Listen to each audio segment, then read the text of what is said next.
Dans le prochain épisode de Un si grand soleil, tandis que Claire et Janet se réconcilient, Alex se montre impatient. Attention, les paragraphes qui suivent contiennent des spoilers sur l'épisode d'Un si grand soleil diffusé demain soir sur France 2. Si vous ne voulez rien savoir, ne lisez pas ce qui suit. Mardi 10 mai dans Un si grand soleil. Claire et Janet se réconcilient à la suite de l'arrestation d'Hélène. Janet se confie à Alain sur l'ordonnance de Madame Bouvet.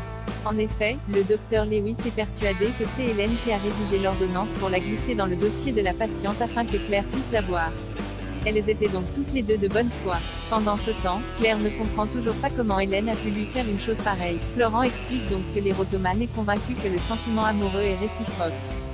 Pour sa part, Claire regrette de n'avoir rien vu venir et réalise qu'elle était sous sa coupe depuis un certain temps déjà.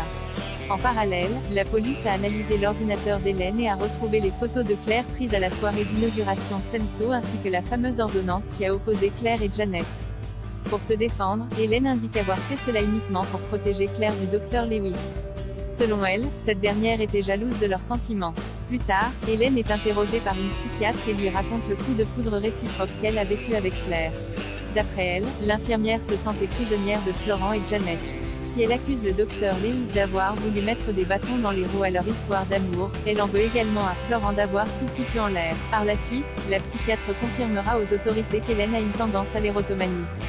Janet a quant à elle donné rendez-vous à Claire au Sauvage pour discuter. Sans tourner autour du pot, elle lui fait part de ses soupçons.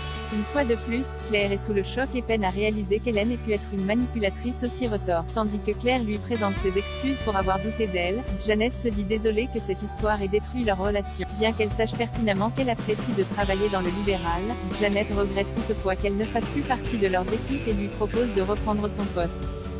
Claire demande alors un peu de temps pour réfléchir. Prévenue par Élise, Claire rentre chez elle et annonce à Florent que c'est bien Hélène qui a rédigé l'ordonnance.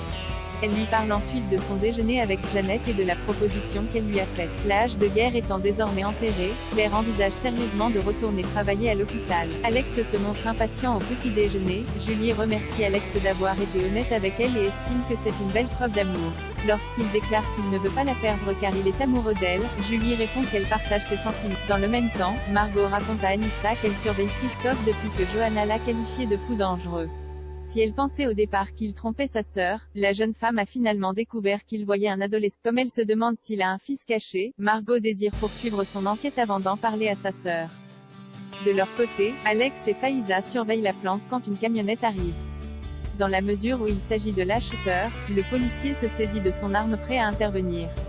Malheureusement, sa supérieure refuse tant que Manotti n'aura pas été formellement identifié. Agacée, Alex lui rappelle que Gaël risque sa vie mais elle n'entend pas tout faire foirer si près du but. En colère, le policier sort du camion.